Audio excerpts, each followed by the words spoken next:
Assalamualaikum warahmatullahi wabarakatuh. Saya Nur Lailatul Sadia dari Teknologi Agroindustri akan memaparkan proposal penelitian saya yang berjudul Penerapan Strategi Branding dalam Usaha Mikro Kecil dan Menengah atau UMKM Kerupuk Telur Ikan Gresik.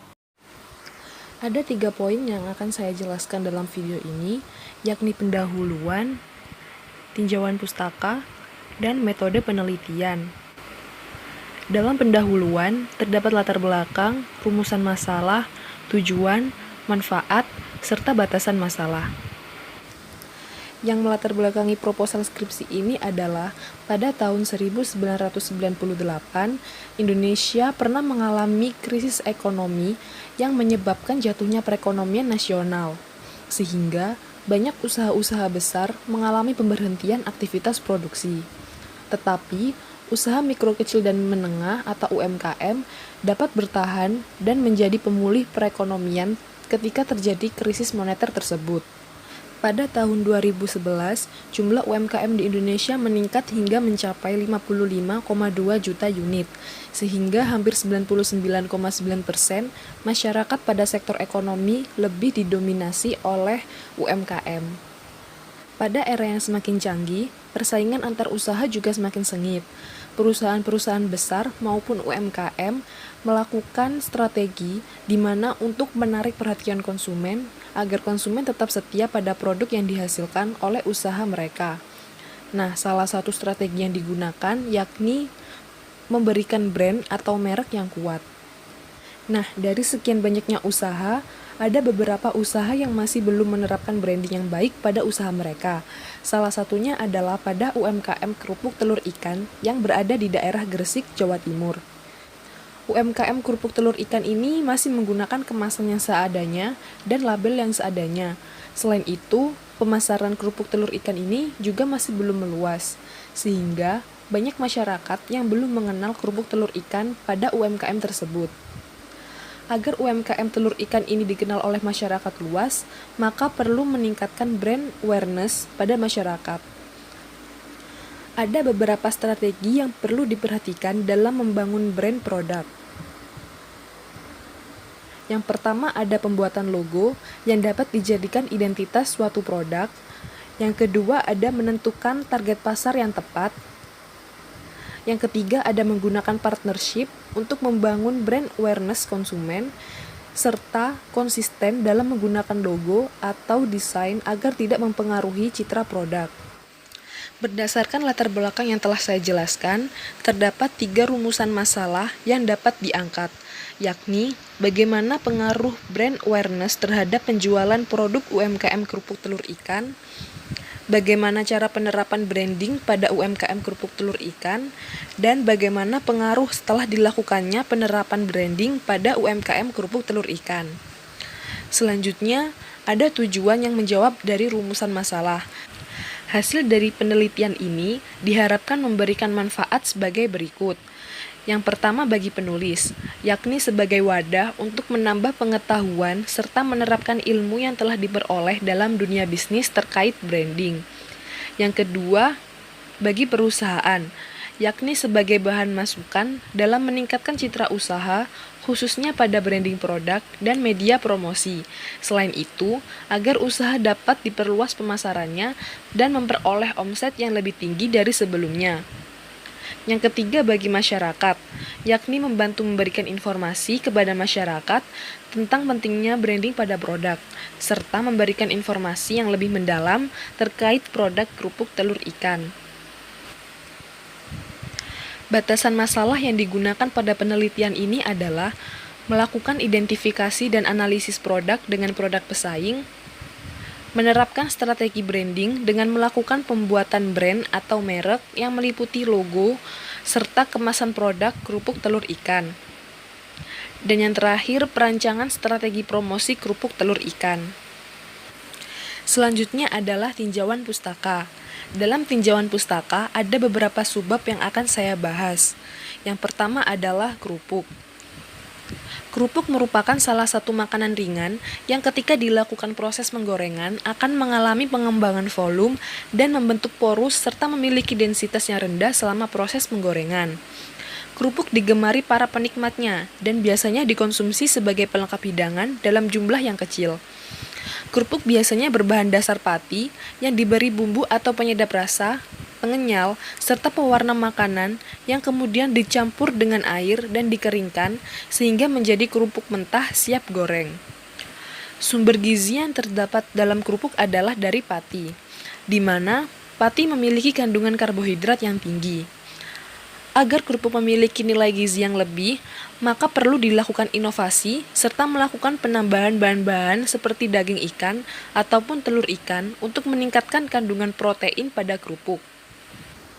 Berdasarkan bentuknya, kerupuk terbuat dari tapioka dapat dibagi menjadi dua jenis, yaitu kerupuk yang diiris dan kerupuk yang dicetak terlebih dahulu seperti mie, lalu dibentuk berupa bulatan atau yang biasa disebut dengan kerupuk mie. Berikut merupakan syarat mutu kerupuk menurut Badan Standarisasi Nasional tahun 1999. Yang kedua adalah usaha mikro kecil dan menengah atau UMKM. Usaha mikro kecil dan menengah adalah unit usaha produktif yang berdiri sendiri, baik dilakukan oleh orang perseorangan maupun badan usaha di semua sektor ekonomi. Pada umumnya, yang menjadi pembeda antara usaha mikro, usaha kecil, usaha menengah, dan usaha besar adalah didasarkan pada nilai aset awal, tetapi tidak termasuk tanah dan bangunan, serta omset rata-rata per tahun atau jumlah pekerja itu tetap. Namun, definisi UMKM berdasarkan ketiga alat ukur tersebut berbeda di setiap negara. Oleh karena itu, sulit untuk membandingkan pentingnya atau peran UMKM antar negara. Yang ketiga adalah merek atau brand. Merek merupakan nama, istilah, tanda, lambang, desain, atau kombinasi dari semua elemen tersebut yang menampilkan identitas dari suatu produk atau jasa dari suatu penjual atau sekelompok penjual yang membedakan produk tersebut dari produk pesaing. Yang keempat adalah brand awareness atau kesadaran merek.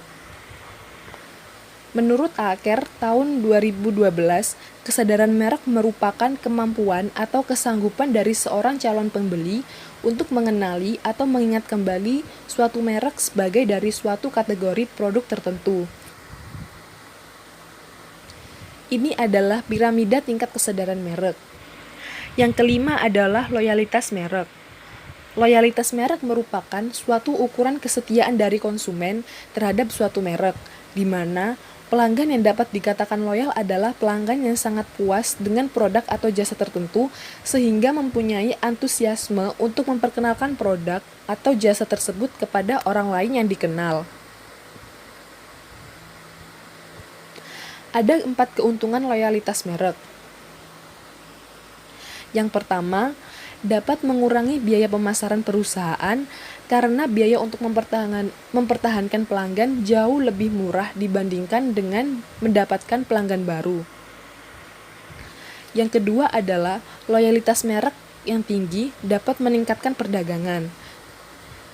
Yang ketiga, dapat menarik minat pelanggan baru karena mereka memiliki keyakinan bahwa membeli produk bermerek terkenal minimal dapat mengurangi resiko.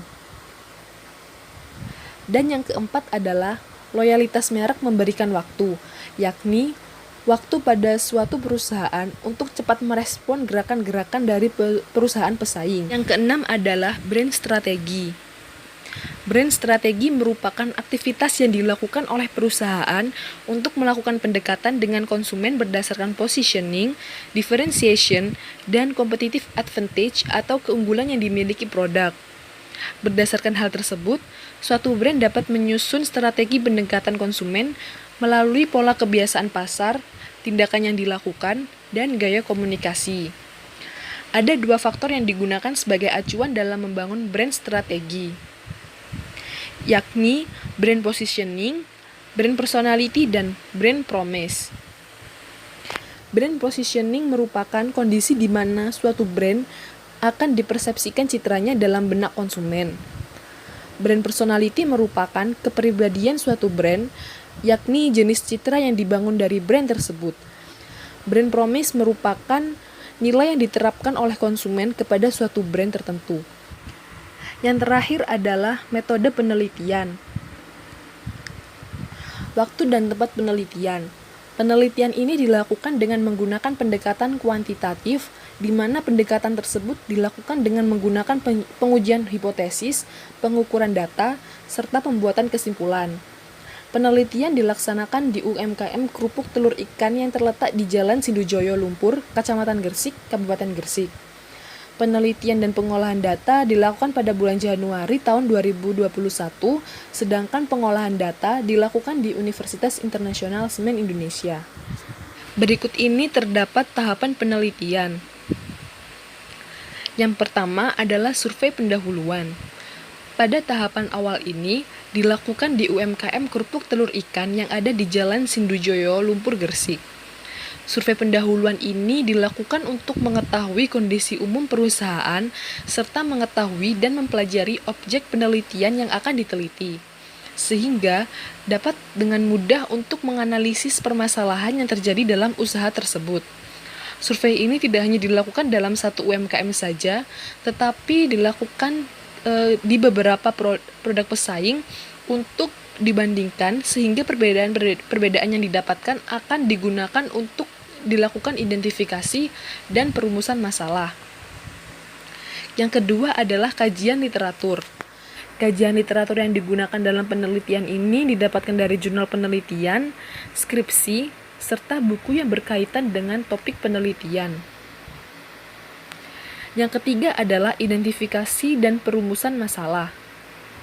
Permasalahan yang ada dalam penelitian ini yaitu tidak adanya brand yang menarik, serta kemasan yang digunakan juga masih seadanya. Selain itu, pemasaran kerupuk telur ikan juga masih belum meluas, sehingga banyak masyarakat yang belum mengenal kerupuk telur ikan UMKM tersebut. Yang keempat adalah penyusunan kuesioner, yang kelima adalah pengumpulan data, yang keenam adalah pengolahan data. Ketiga subbab ini nanti akan saya jelaskan di slide berikutnya. Kemudian yang ketujuh adalah analisis hasil dan pembahasan, di mana analisis penelitian ini bertujuan untuk mengidentifikasi hubungan secara signifikan antara variabel independen dan variabel dependen, sehingga dapat mengetahui strategi promosi yang seperti apa yang dapat diterapkan oleh pihak UMKM. Dan yang terakhir adalah penarikan kesimpulan serta saran. Penyusunan kuesioner pada penelitian ini dilakukan dengan menggunakan skala pernyataan Likert. Skala Likert merupakan skala yang digunakan secara luas, di mana responden diminta untuk menandai derajat setuju atau tidak setuju terhadap masing-masing serangkaian pertanyaan mengenai objek. Berikut ini merupakan bentuk dari skala Likert, di mana untuk sangat setuju diberikan nilai 5, setuju diberikan nilai 4, kurang setuju diberikan 3, tidak setuju diberikan nilai 2, dan sangat tidak setuju diberikan nilai 1. Selanjutnya adalah pengumpulan data. Pada penelitian ini, data yang digunakan adalah data primer dan juga data sekunder. Data primer yakni data yang diperoleh secara langsung dari sumber utama yang terpercaya, yaitu dengan melakukan wawancara dengan pihak UMKM kerupuk telur ikan. Sedangkan data sekunder merupakan data yang telah ada, yakni berupa data penjualan 5 tahun terakhir, produksi, serta tempat. Setelah data dikumpulkan, maka akan dilakukan pengolahan dengan analisis data dan juga pengujian hipotesis. Variabel yang digunakan dalam pengolahan data ini ada brand awareness, media komunikasi, keputusan pembelian, dan juga loyalitas merek. Pada teknik analisis data, yang digunakan adalah data secara kualitatif. Teknik analisis data secara kualitatif ini merupakan teknik yang membandingkan antara variabel yang satu dengan data variabel yang lainnya. Pernyataan yang terdapat dalam kuesioner akan dikelompokkan sesuai dengan variabel dependen dan independen, kemudian ditarik kesimpulan dari jawaban yang telah diisi oleh responden. Selanjutnya, teknik pengujian hipotesis. Teknik pengujian ini menggunakan program SPSS atau Statistical Package for Social Science dengan menggunakan analisis regresi linier berganda. Analisis regresi linier berganda ini merupakan pendekatan yang digunakan untuk mendefinisikan hubungan secara sistematis antara variabel dependen dan variabel independen. Hubungan tersebut dilakukan untuk mendapatkan prediksi nilai variabel dependen atas dasar masing-masing nilai variabel independen. Berikut ini merupakan rumus analisis regresi linear berganda, yakni Y sama dengan alfa ditambah beta YX1 ditambah beta YX2 dan ditambah beta YX3 dan ditambah E atau standar error. Nilai signifikan yang digunakan dalam penelitian ini yakni sebesar 0,05 atau 5%, yang artinya terdapat pengaruh antara dua variabel dan tingkat nilai tersebut telah digunakan dalam penelitian-penelitian yang sebelumnya. Signifikan 0,05 atau 5%, yakni adanya kemungkinan besar antara variabel-variabel dapat ditarik kesimpulan memiliki toleransi kesalahan sebesar 5%. Pengujian hipotesis dilakukan dengan cara uji regresi dengan melihat pengaruh secara parsial, yakni melihat apakah terdapat pengaruh secara signifikan antara variabel dependen dan variabel independen. Uji regresi yang dapat dilihat dari nilai adjust R² yang menunjukkan seberapa besar nilai variabel independen. Apabila nilai adjust R² semakin besar, maka model regresi yang digunakan semakin baik. Untuk memperkuat keterikatan atau pengaruh variabel dependen dengan variabel independen, perlu dilakukan analisis secara parsial yang dapat dilihat dengan menggunakan uji T. Sedangkan dalam menguji secara parsial dapat menggunakan uji F untuk menggunakan signifikansi kolerasi produk momen dengan membandingkan T hitung dan T tabel. Ketentuan dalam pengambilan keputusan dapat dilihat sebagai berikut, yakni H0 diterima jika T hitung kurang dari atau sama dengan T tabel dan H0 ditolak jika T hitung lebih dari T tabel. H0 diterima ketika variabel independen tidak memiliki pengaruh secara signifikan dengan variabel dependen, dan H0 ditolak ketika variabel independen memiliki pengaruh secara signifikan terhadap variabel dependen. Sekian presentasi dari saya, terima kasih atas perhatiannya, kurang lebihnya mohon maaf, jangan lupa like, dan jangan lupa follow kami di tip.uisi.ac.id pada web, @tin_uisi dalam Instagram, dan @nkl0845s dalam official Line account. Wassalamualaikum warahmatullahi wabarakatuh.